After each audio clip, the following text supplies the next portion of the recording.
A história começa em 1645, quando o rei João IV de Portugal, fundador da dinastia de Bragança, decide criar um novo título para o herdeiro da coroa portuguesa, Príncipe do Brasil.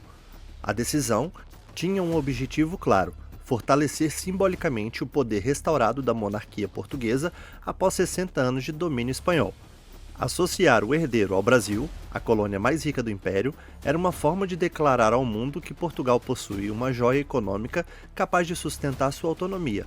Assim, o Brasil não se tornou um principado, mas passou a dar o nome ao título mais importante na sucessão real. Se você é novo no canal, se inscreva para mais vídeos como este. Durante o século XVII, o Brasil se tornava o grande motor econômico da coroa. O açúcar produzido no Nordeste sustentava mais da metade das receitas portuguesas, e a ligação entre a sucessão real e o Brasil representava uma estratégia política: declarar simbolicamente que a monarquia e sua sobrevivência dependiam profundamente das riquezas brasileiras. Na prática, quanto mais importante o Brasil se tornava economicamente, mais sentido fazia associar o herdeiro da coroa ao território que sustentava o império. Assim, o título reforçava a união entre colônia e metrópole, uma união que mais tarde influenciaria profundamente a formação do Estado brasileiro. O primeiro a ostentar o título foi Teodósio de Bragança, filho de João IV, reconhecido por seu preparo militar e político, embora tenha morrido jovem. Depois dele, sucessivos herdeiros, futuros reis como Afonso IV de Portugal e Pedro II de Portugal, carregaram o título, e isso significa que, embora o Brasil permanecesse uma colônia, o nome do país circulava no coração da monarquia europeia, associado diretamente ao poder e ao prestígio da coroa. Essa associação simbólica teria consequências profundas nos séculos seguintes. Se no século XVII o açúcar sustentava a coroa, no século XVIII seria o ouro que mudaria o destino do Brasil dentro da estrutura imperial. As minas de Minas Gerais, Goiás e Mato Grosso transformaram o território brasileiro na principal fonte de riqueza portuguesa. A dinâmica do império se inverte. Portugal passa a depender ainda mais do Brasil do que o Brasil dependia de Portugal.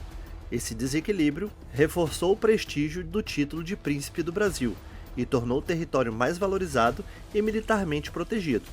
As estradas, fortalezas e portos se expandiram, e o Brasil deixou de ser apenas colônia para se tornar o eixo econômico central da monarquia.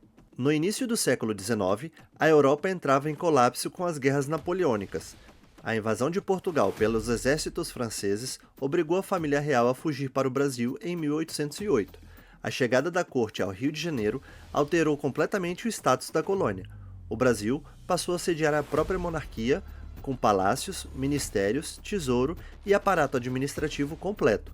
Pela primeira vez, uma colônia se torna capital de um império europeu, e isso prepara o terreno para uma mudança irreversível na estrutura política. Em 1815, o então príncipe regente Dom João IV elevou oficialmente o Brasil a Reino do Brasil, unificando a Portugal e Algarves, no Reino Unido de Portugal, Brasil e Algarves. Esse ato extinguiu simbolicamente qualquer resquício de colônia.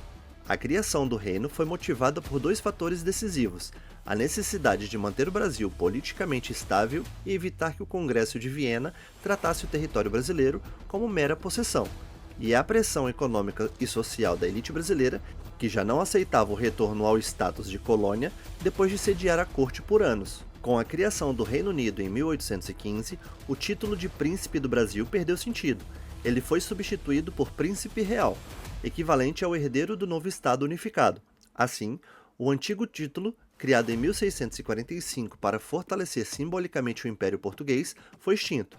A partir desse momento, o Brasil já estava politicamente pavimentado para algo ainda maior: tornar-se um Estado independente. O herdeiro que carregou o título de Príncipe Real e que se tornaria figura central na história brasileira foi Dom Pedro I. Criado no Brasil, Pedro possuía vínculos afetivos e políticos que sua família não compartilhava. Quando seu pai retornou a Portugal em 1821, deixando Pedro como regente, o país já caminhava para a ruptura. As pressões das cortes portuguesas para recolonizar o Brasil despertaram forte resistência local. Pedro resistiu e declarou o fico em 1822. Rompeu com Lisboa e proclamou a independência. No mesmo ano, tornou-se o primeiro imperador do Brasil, inaugurando oficialmente o Império do Brasil. Embora o Brasil jamais tenha sido um principado, o título criado em 1645 teve um impacto simbólico profundo. aproximou o nome Brasil da ideia de soberania e sucessão real. Por 170 anos, o herdeiro ao trono português carregou o nome do Brasil em seu título, reforçando a relevância política no território. Esse simbolismo, aliado ao peso econômico e à presença da corte no Rio de Janeiro, formou o terreno psicológico e institucional que permitiu o surgimento do Império do Brasil logo após a independência. Assim, a jornada que começa com o título simbólico criado para fortalecer a monarquia portuguesa termina com a formação de um império independente governado por alguém que, historicamente, herdou essa mesma tradição simbólica. A trajetória do Brasil entre 1645 e 1822 demonstra como símbolos, economia, política internacional e a força das circunstâncias podem transformar uma colônia distante no coração de um novo império. E essa é, talvez, a maior ironia da história. Um título de Príncipe do Brasil, criado para reforçar o domínio português, acabou sendo parte do processo que ajudou a fundar o próprio Império do Brasil.